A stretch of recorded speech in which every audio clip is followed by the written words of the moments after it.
you can get hit and keep moving forward.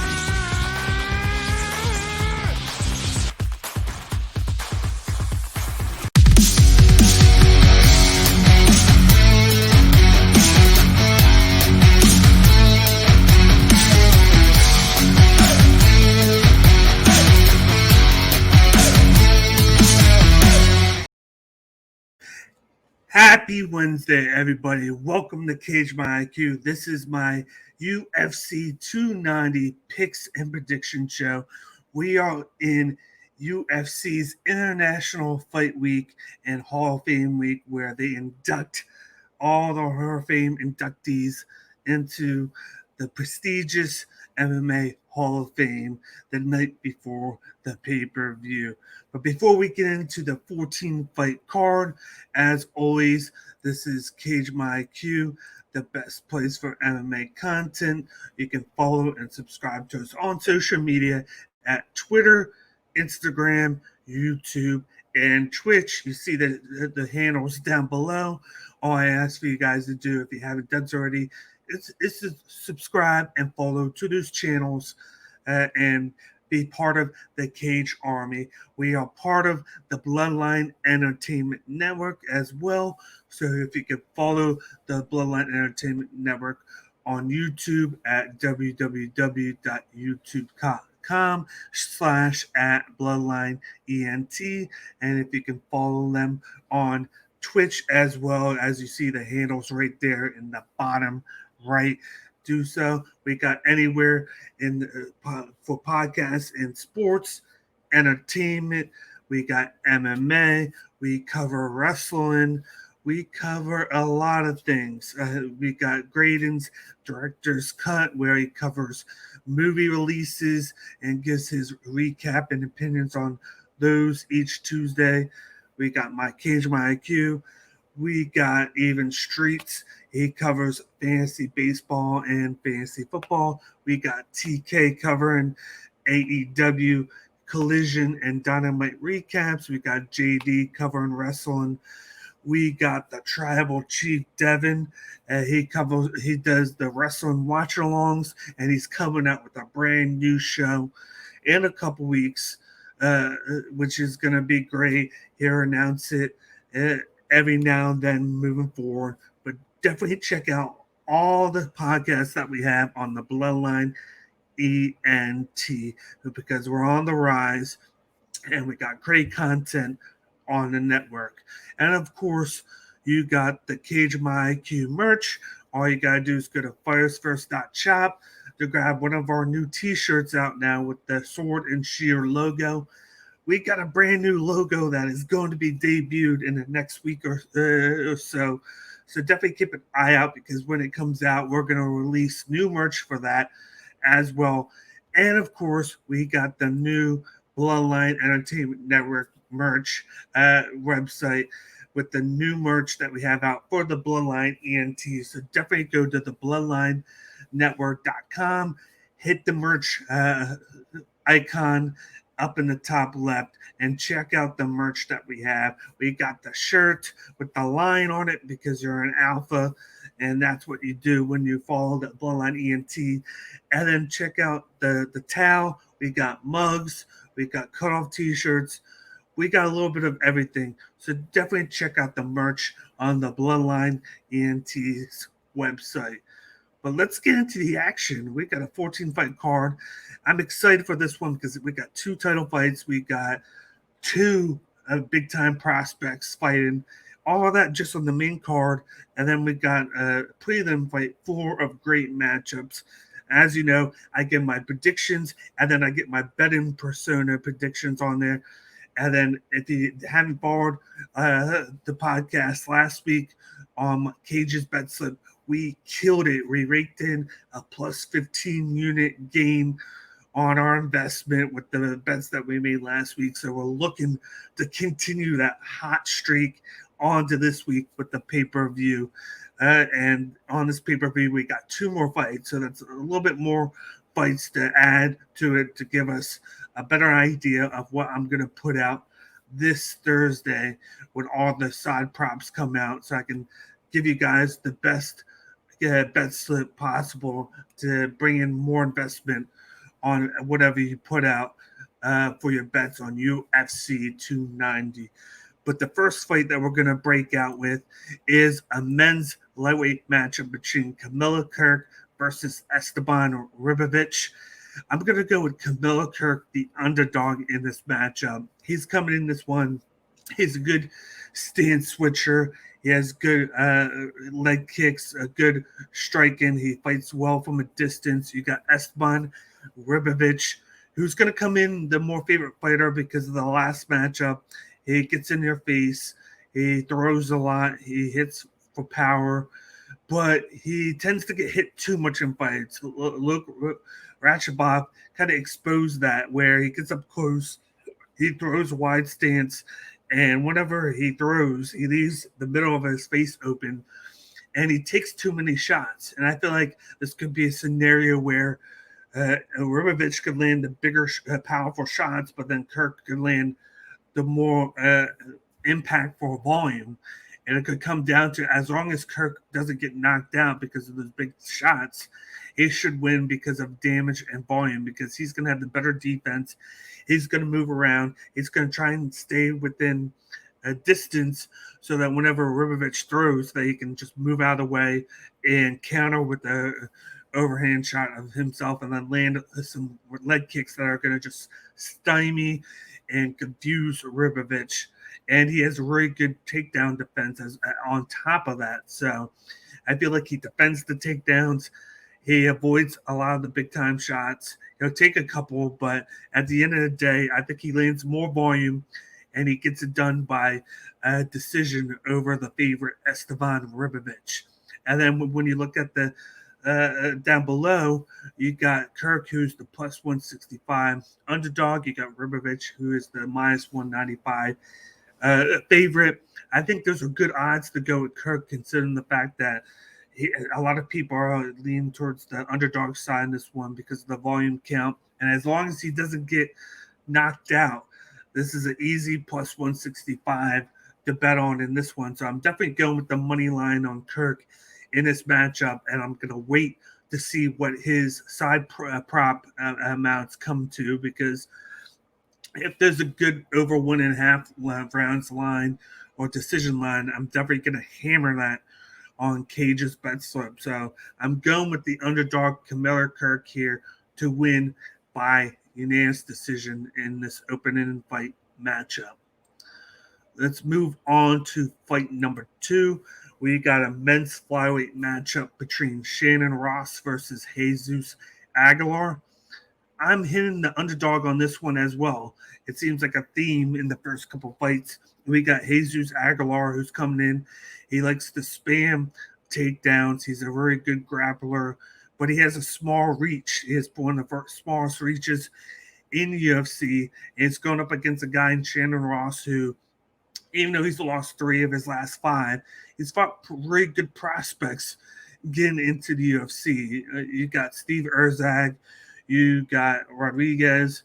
He's fought competition that a lot of people have had trouble with just to get into the big dance. And Shannon Ross is good with switching stances. He throws good. He has a good jab, a good overhand shot. He likes to mix in leg kicks. I think he's going to try and fight from a distance. He's going to keep Aguilar at bay. He's going to try and stuff as much takedowns as he can. And he's going to land the more volume. Aguilar is primarily going to just be all about spamming the takedown and looking to do ground and pound and transitions and looking for submissions from the back of Ross. But as long as Ross can stay up and keep this a striking battle, he should be the favorite in this one to eke out a decision victory over Aguilar. If Aguilar can get the takedowns, then it's going to be more of a closer fight, because Aguilar is going to be the heavy favorite when they're on the mat. But I feel like as long as they're standing and Shannon Ross can get his striking going, get moving, and kind of get the distance with how far Aguilar is, and just get a striking pinpoint to where he can land shots at a good clip on Aguilar, he should be able to outvolume Aguilar and outdo anything that Aguilar does on the ground. So I'm going with Shannon Ross to beat Jesus Aguilar by decision. Looking down below, you got Shannon Ross, who's the plus 175 underdog. You got Jesus Aguilar, who's the minus 215 heavy favorite. Shannon Ross is definitely a decent play on betting this week.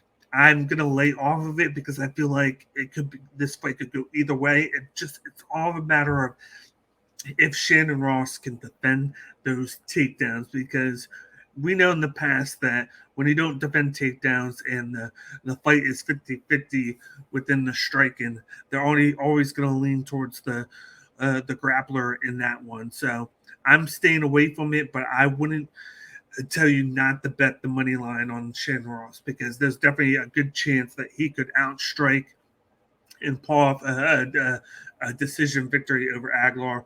I even see this fight possibly going to split decision. It just all depends on the takedown defense of Ross and if he could get his striking going earlier rather than later. Let's move on to the next fight on the card. We got a men's bantamweight matchup between Cameron Saaiman versus Terrence Mitchell. I'm going with Cameron Saaiman by first round knockout. You got Terrence Mitchell, who's coming in here. If you remember the name, he is from the Ultimate Fighter season where the flyweight champion was given a title shot against Demetrius Johnson at the time. Terrence Mitchell was knocked out by a flyweight top 5 contender, Kai France, and Kai France just knocked him out very quickly. Mitchell's coming in. He has a tall height and he has a tall frame. He has a big reach, but he has a bad chin, and he tends to get hit a lot in fights. He's only fought 4 times since the Ultimate Fighter. He had a 3-year layoff from 2018 to 2021, came back in 22, and has won 4 fights since then. So he has kind of gotten like a streak going with his fights, fighting 2 times in 22 and I believe 2 times in 23. But he's gone up against a tough task and big-time prospect Cameron Saaiman, who has won 3 quick fights in a row. He hits hard. He switches stances good. He knows how to mix his leg kicks and his strikes together. The one issue with Cameron Saaiman will be the point deductions. In each fight, he's had at least 1 point deduction. He needs to watch his eye pokes and the low blows, because he tends to get very crazy with his shots. He just puts them out there. He doesn't go to land pinpoint shots. He just throws them in whatever spots they can throw in, because he's very wild. But that's something that should come in time. He's a young prospect. He'll learn to throw with placement rather than just wherever he can throw, because then he won't have to deal with those point deductions. I don't think he gets one in this fight. I think he showcases a little bit more placement with his striking. He's a heavier hand striker. He has the bigger speed.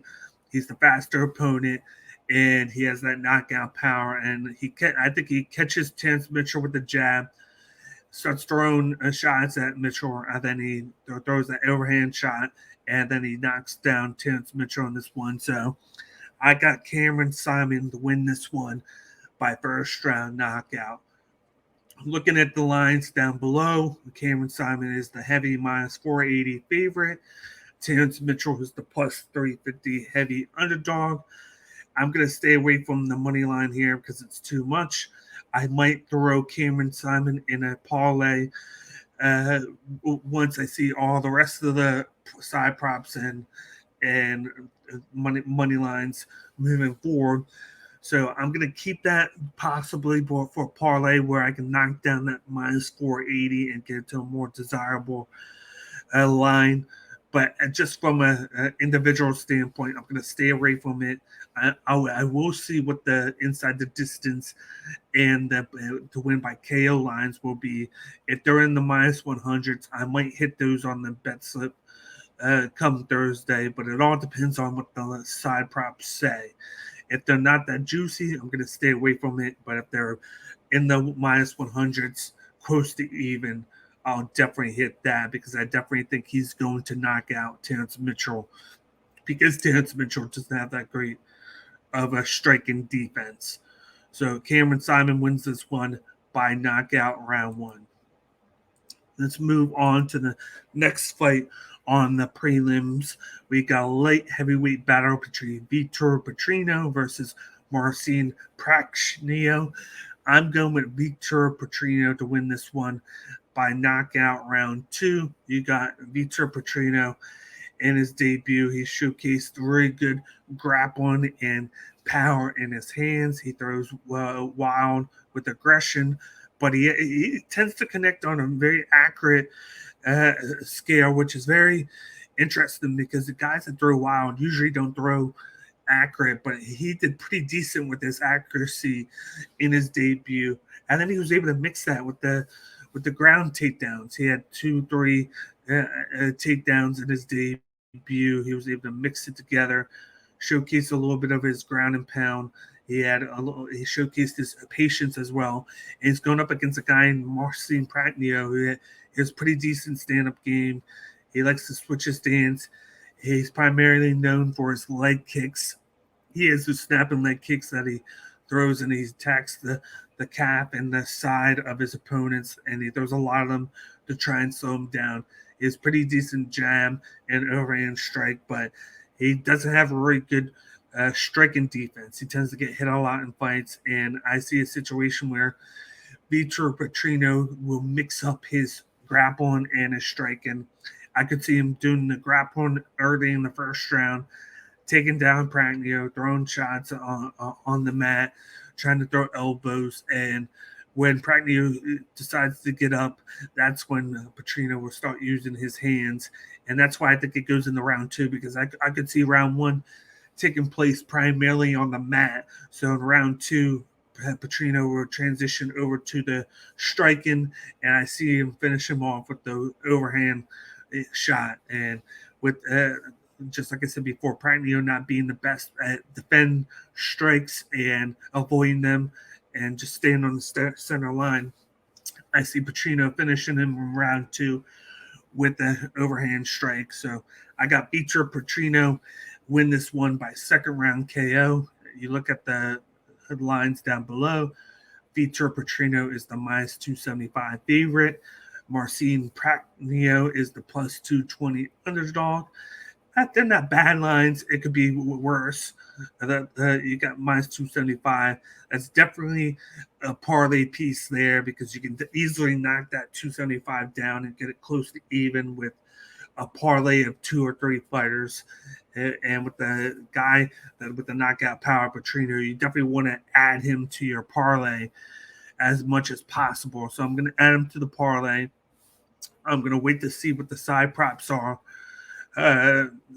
for KO and for under 1.5 lines, rounds line. And then I'm going to see if I can make a play for that. But I'm not going to hit the money line. And I'm going to stay away from a lot of the props except for the KO and the under 1.5 line. But I'm definitely going to be putting him aside to add him to any 2 or 3 fighter parlays that I make for this Saturday's UFC 290. But we got Vitor Petrino win this by round 2 KO. Let's move on to the next fight on the prelims. We got a men's flyweight matchup between Edgar Cháirez versus Tatsuro Taira. I'm hammering Tatsuro Taira to win this one by round 2 submission. You got Edgar Cháirez here, who's a pretty decent striker.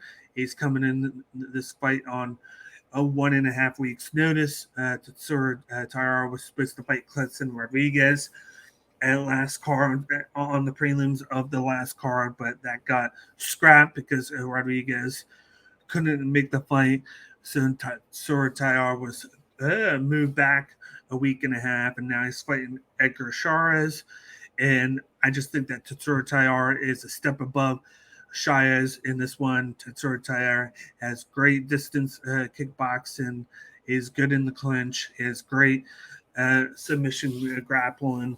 He always looks to take the back of his opponents and try and pull him down and choke him out with the rear naked choke. But I said this before in one of my breakdowns. He's kind of like Mike Malott, where he is a very patient, deadly striker. He has power in his hands, but whenever he stuns his opponents, instead of looking for the finish with his hands, he's looking to get the finish on the back of his opponents or looking to make him tap with the guillotine. It's just this one thing where they just look to showcase the overall game by winning with both the striking and the grappling side of things. So I see him throwing a shot at Cháirez with his reach, stunning him, getting to the back of Cháirez, and then pulling him down and making him tap with a rear naked choke in round 2. So I got Tatsuro Taira win this one by round 2 submission. I just think he is the more deadlier opponent,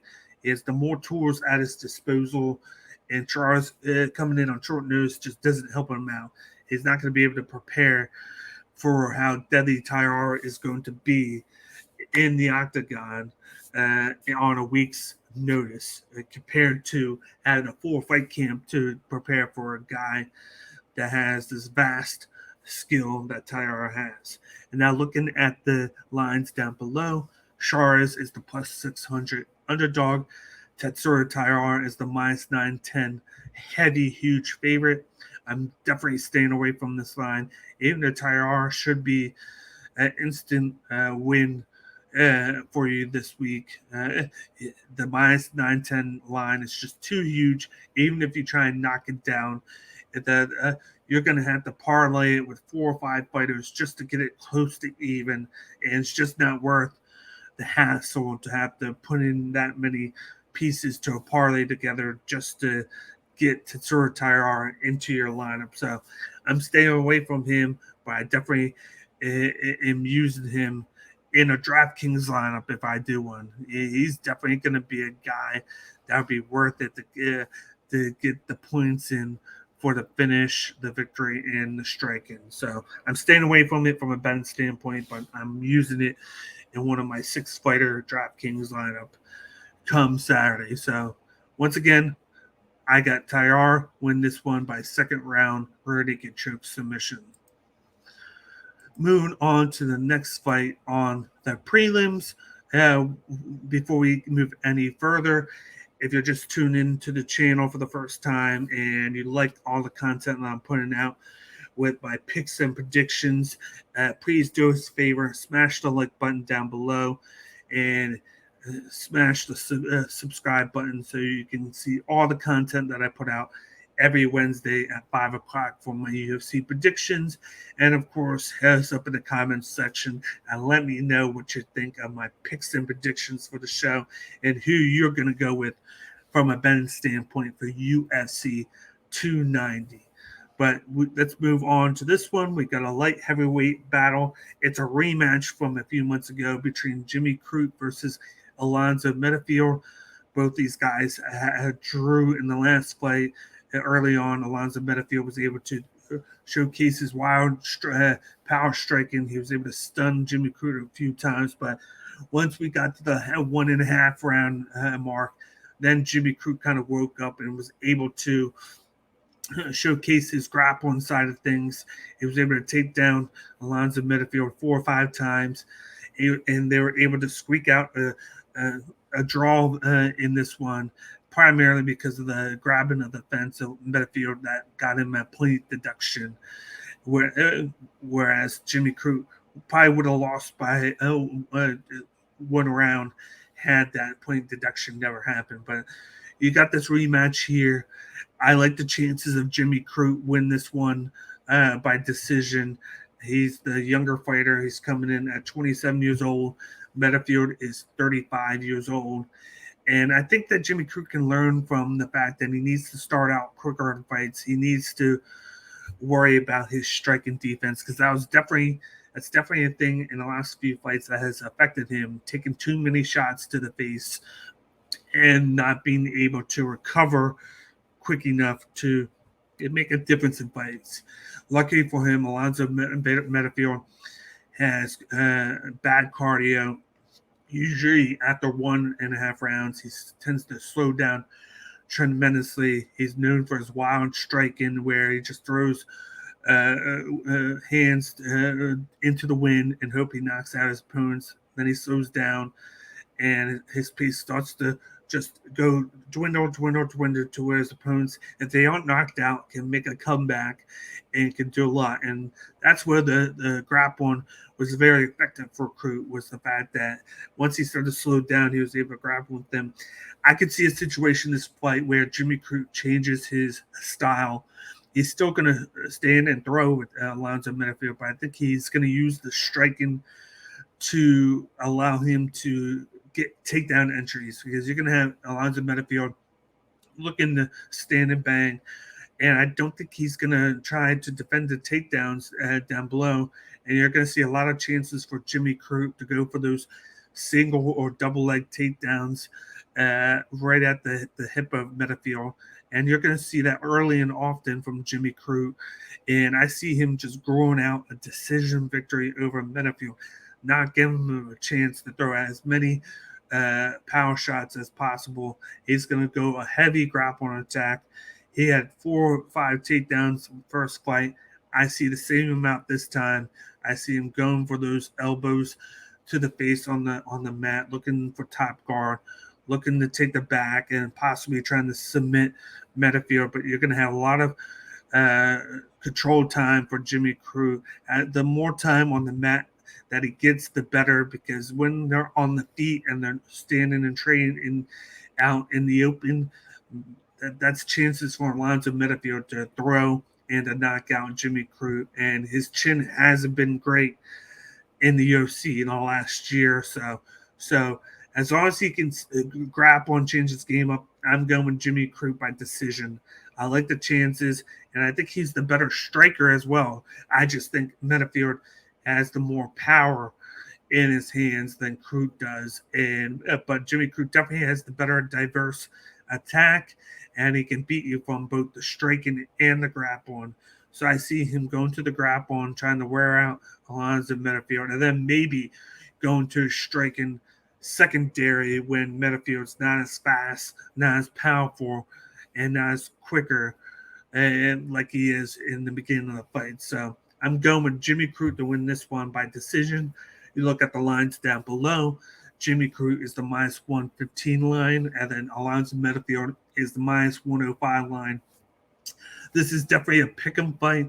I'm definitely going to lean towards Jimmy Crute on the money line mark, and then I'm going to look to see what the side props are come tomorrow, because I definitely am going to like those over 1.5 lines and the decision prop in this one, especially since this is a pick'em close to even fight line on this one. So I'm going to hammer Jimmy Crute and whatever side props work the best in his on his side as possible. So we're going with Jimmy Crute by decision, and then we're going to definitely hit him on Cage's bet slip this Thursday. Let's move on to the next fight on the prelims. We're getting close to the main card. Only 3 fights left on the prelims, but we got a women's strawweight matchup between Yasmin Uruguay versus Denise Gomes. I'm going with Yasmin Uruguay to win this one by decision. This is going to be a very fun fight. You got Yasmin Uruguay, who's very good in the distance. She has decent grappling. She's very quick with her striking. She's a quick with her movement as well. But you got Denise Gomes, who throws really wide strikes but has power in his hands. She beat a big-time prospect in Brazil in her last fight out when she was a heavy underdog as well. And she was able to get that fight out very quickly with that power. I just think that Yasmin Uruguay, unlike the last matchup, she is going to be quicker. She has good striking defense. She's going to land and move, and she's going to stifle and confuse Gomes with how she moves around and throws strikes. She's going to rack up the volume and avoid those big time shots and get an easy decision victory. I could see a situation where maybe Denise Gomes lands a couple of strikes, and this could be a competitive fight. I just think that the volume count of Yasmin Uruguay is going to be too much for Denise Gomes, who relies more on the singular power shots rather than the volume and the more output in her arsenal. So I'm going with Yasmin Uruguay to win this one by decision. You look at the lines down below. Yasmin is the minus 420 favorite. Denise Gomes is the plus 320 underdog. I'm definitely going to piece up Yasmin Uruguay in a parlay piece to knock down that minus 420. It remains to be seen who I put it with yet, but keep an eye out on Cage's bets to see who I put it with, because she's definitely going to be there in a parlay. This might be one of those cards where instead of seeing no parlays or two parlays like I had last week, you might see three parlays this time. The most I've ever done, just because I feel like with the lines on this week, there's a better chances of parlaying fighters together to knock down some of these crazy prices that you were seeing, because we don't have that much leeway that we did last week with the underdogs. There's just a very thin leeway. So you might see a lot of parlay pieces rather than singular fight pieces this week on Cage's bet slip. So I'm definitely going to be playing Yasmin Uruguay in a parlay, and I got her winning this fight by decision. Moving on to the next fight on the card, we got a men's welterweight battle between Jack Della Maddalena versus Josiah Hare. I'm going Jack Della Maddalena by first round KO. Props to Josiah Harold to taking this fight on a couple of days' notice, but Jack Della Maddalena is a killer prospect in the welterweight division. He has the slick boxing, slick movement. He throws out combinations very quickly. He has knockout power. He's going to attack the body and the face, and then he's going to have a mixture of leg kicks on top of that. I do think that Hare is going to look to get started quicker, but I just think that Jack Della Maddalena is going to dominate this matchup. Throw a lot of volume, throw to the body, wear out Josiah Hare, and then he's going to finish him in the first round. Maybe if he would have had a full fight camp, he might have been able to go a little bit longer and stretch his fight out. But Jack Della Maddalena is just one of those big-time prospects that I favor big time in the UFC. And even if he was still fighting Sean Brady, he was going to be my favorite in that one to win by knockout as well. So I'm going Jack Della Maddalena to win this one by KO. They don't have the props out yet because they just booked this matchup, so they probably won't have it until tomorrow.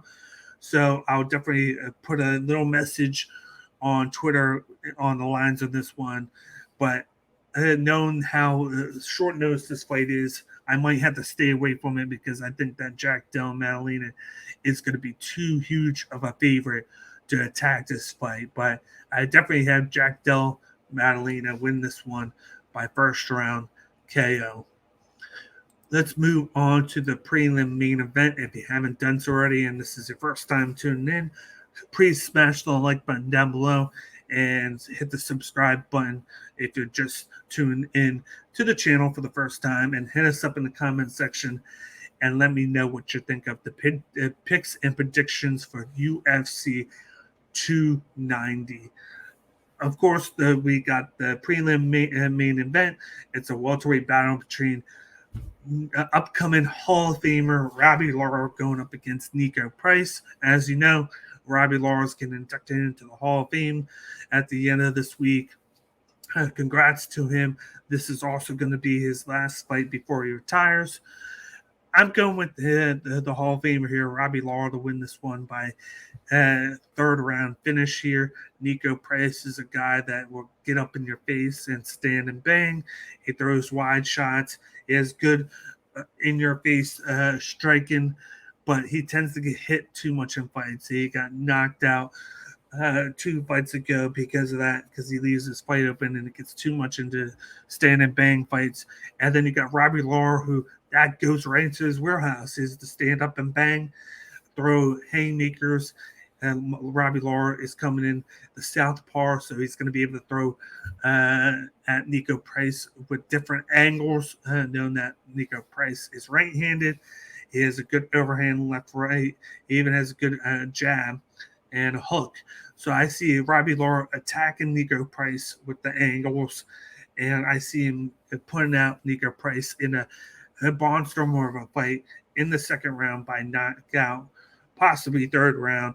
I could see this fight being the fight of the night because these guys are just going to stand and bang.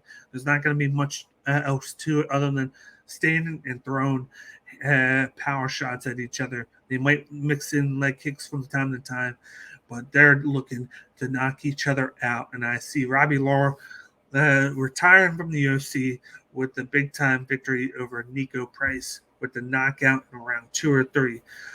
Looking at the lines down below, Robbie Lawler is the plus 210 underdog. Niko Price is the minus 260 favorite.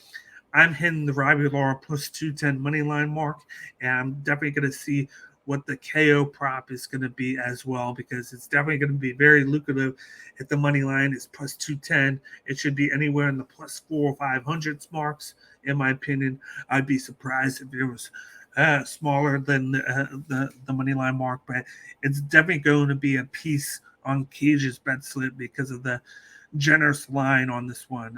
I thought this should have been a 50-50 fight, but for some reason Robbie Lawler is plus 210, so we're definitely going to look to add him to Cage's bet slip. So we got Robbie Lawler at the plus 210 underdog line mark, win this one by round 2 or round 3 KO. Now moving on to the main card of UFC 290, we got a middleweight matchup between Bo Nickal versus Tresean Gore. I got Bo Nickal to win this one by first round sub via rear naked choke. I'm not going to waste too much time on this. Tresean Gore has pretty good striking. He knows how to throw combinations at times, but he tends to overextend himself with his overhand shots at times, and you're going to see that early on. You can see him look to throw the strikes at Bo Nickal. He's going to look to extend to throw one of those knockout blows, and Bo Nickal's just going to duck and drive down Tresean Gore to the fence and look to take him down. It's going to take him down, take the back of Tresean Gore when they're on the mat, because when on the mat, Bo Nickal is just another animal. He's a beast. He's one of the best at jiu-jitsu and grappling. And then he's going to get the neck of Tresean Gore, and he's going to make him tap out by rear naked choke.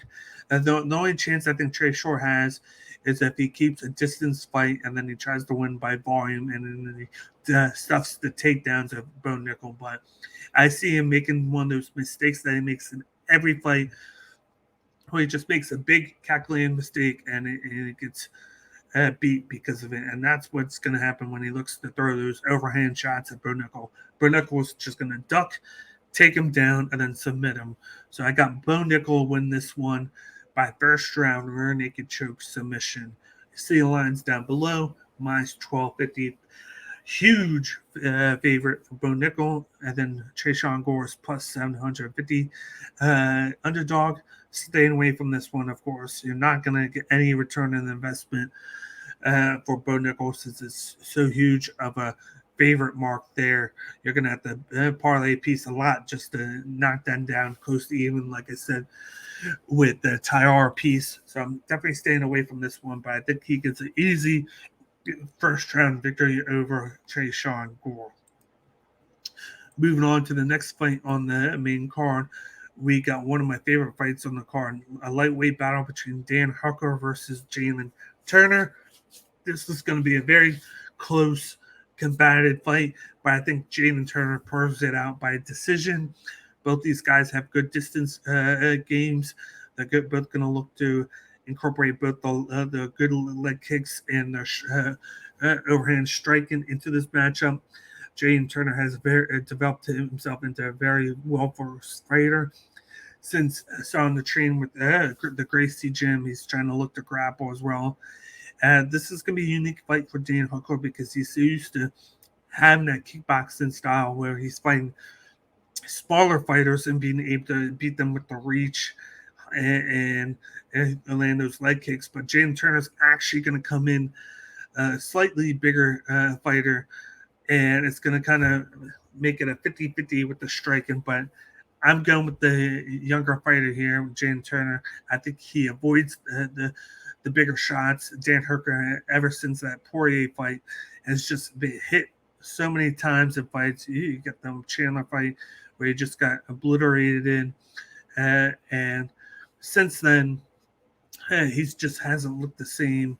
And I think Jalin Turner lands the more volume shots and avoids any of the up front straight line kicks and a jab of Hooker, and he gets it done by decision. I think Jalin Turner could even mix up some of the takedowns as well, grappling along the fence, land those elbows to the face, and then knees to the midsection, and anything to rack up the volume on Hooker, because that's what's going to be in this one. I don't see either of these guys knocking at each other. Both of them are tough as nails, and both of them are going to throw a lot. And I think the difference is going to be the clinch up of Jalin Turner using that on Dan Hooker to gain an edge in the volume department, because I think it's going to be a close fight. I think that's going to be the difference in this one. So I'm going to go with Jalin Turner to win this one by decision. And looking down below at the lines, you got Dan Hooker plus 190 underdog, Jalin Turner the minus 240 favorite. I'm hoping that by tomorrow or the next day that the lines for Jalin Turner go down into the hundreds. But if it doesn't, I'm probably going to just use them as a parlay piece to knock down this to close to even.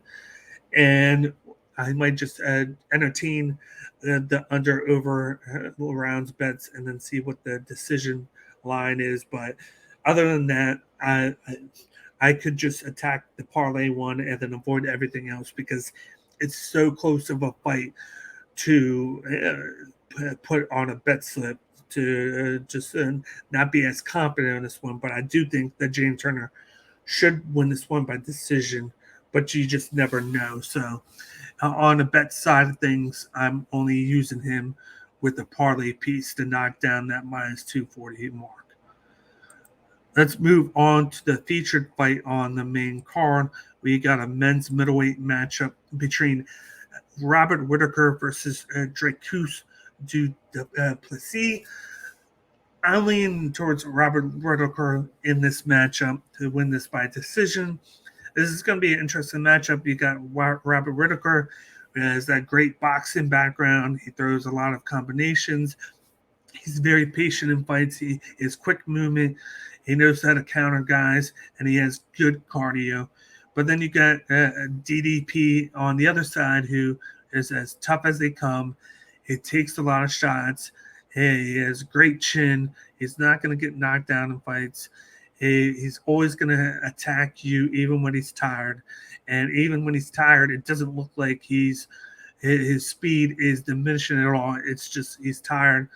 And he has that weird breathing style that he uses, and that is unlike anything other. But this guy's going to get up in your face, and he's going to throw, and then he's going to look to take you down and then just stymie you, confuse you, and to do damage on you. And I think the difference in the fight is going to be Whittaker and his hand speed and his movement, because this guy is just going to counter a lot of what DDP does. He's going to throw a lot more volume. He's not going to get sucked into a stand and bang fight. He's going to look to pick and choose his spots. And this guy gave Adesanya everything that he could have. And Adesanya just squeaked out decision victory in that last fight over Whittaker because of the volume count, because of Adesanya being one of the best at distance management and fighting in the octagon. I think the extra space being in a pay-per-view is going to even help out Whittaker too, because it's going to give him more room to work with from a movement standpoint. If this fight was in the Apex, I might be more inclined to pick Dricus du Plessis, but in a bigger cage on a pay-per-view. I'm going with Robert Whittaker to win this one by decision, just based on pure striking advantage with the speed and the counters. Then you got the lines down below. Robert Whittaker is the minus 385 favorite. You got Dricus du Plessis is the plus 300 underdog. Even though I'm picking Robert Whittaker in this one, there's a chance that I might just put a unit on Dricus du Plessis because he's plus 300. If you can do like a unit on that and a unit on for him to win it by decision, that's a small chance that you can take, and you're not losing a lot. And if he wins, you're gaining a lot of back from him because the plus 300 line and the decision line could be plus 500, plus 600. So just put a small unit on it could go a long way in case he pulls it out because of his style of just pushing forward aggressively in fights. But if anything, that's all I'm doing in this fight is a small unit on Dricus du Plessis money line and by decision. But just for the fight from a prediction standpoint, I got Robert Whittaker win this one by decision. Let's move on to the championship fights. First, we got the co-main event, which is the Flyweight Championship. This is a trilogy fight. We got Brandon Moreno versus Alexandre Pantoja. I'm going Alexandre Pantoja by round 3 submission via rear naked choke. Pantoja won the first one by sub. The second one he won by decision. Brandon Moreno has since developed into a way better fighter than he was before. He is a great boxer, quick striker. He has good movement. He has great cardio, and he has good wrestling. On the opposite side, you got Pantoja, who has decent striking, has great movement, but he is fast and slick when it comes to the grappling. He looks to take the back of his opponent. He has great transitions, and he's good at getting the submission victory. If you ever want to watch a transition battle in the UFC, watch Alexandre Pantoja versus Brandon Royval. Those guys put on a show in transitions and in attacking from a grappling standpoint, and that one Pantoja was able to pull it out in round 2, I believe. But in this one, I do believe Brandon Moreno is going to have the advantages in the striking, but I think he's going to struggle with the grappling of Pantoja. Pantoja is just going to keep on attacking the grappling stances. He's going to avoid the striking of Moreno. I do think that when it comes to striking, Pantoja is very underrated because everybody talks about his grappling, and I think he's going to be able to take down Moreno a couple of times. I think it's going to be very competitive in rounds 1 and 2, but I think he gets Moreno down and he submits him in round 3. I think there's a reason why Moreno didn't beat him the first 2 times, and that's because of the constant grappling, the constant pressure, and constant movement of Pantoja. This is a guy that's not going to throw heavy strikes like Davison Figueiredo. He's not going to just stand up and strike like Kai France did. Kai France was piecing him up in the striking, but then he started to get tired a little bit, and then Moreno was able to counter him with that one shot that was able to stun him, and then that's where he finished Kai France. But Moreno was losing that fight beforehand, and Pantoja is going to push the pace, try and get Moreno to move backwards and then attack those grappling stances and look to pull him down to the mat. And I think eventually he gets that submission victory in round 3, and he becomes the new flyweight championship.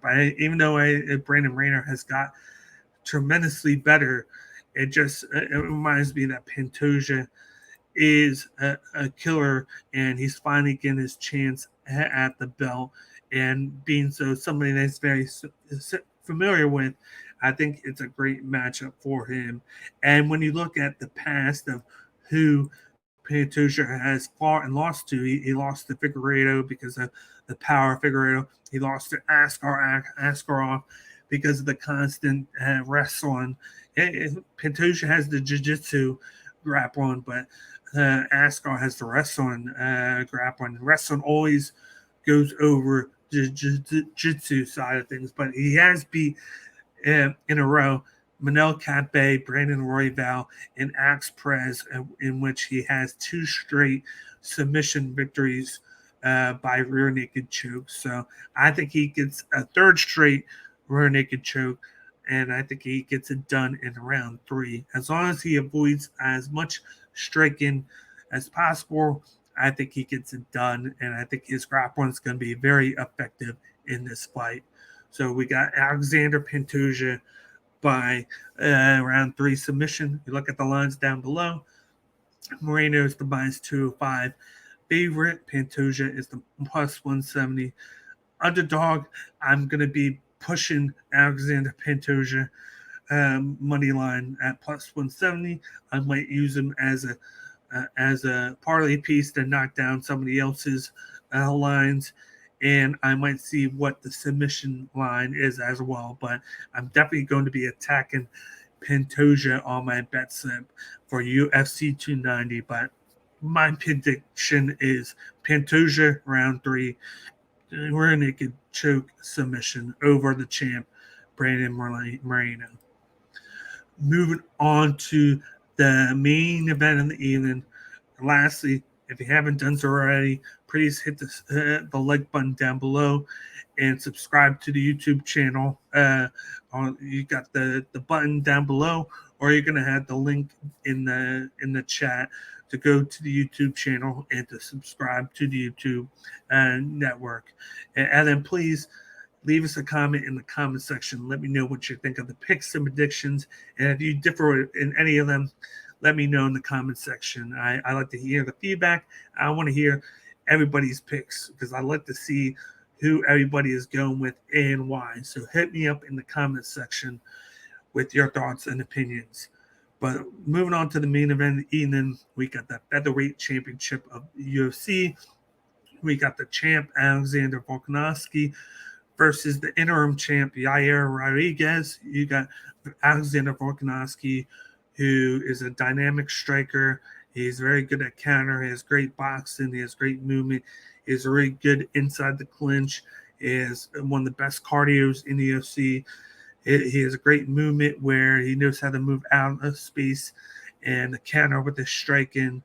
And he's been able to evolve over time to where he's gotten quicker and he's able to adapt.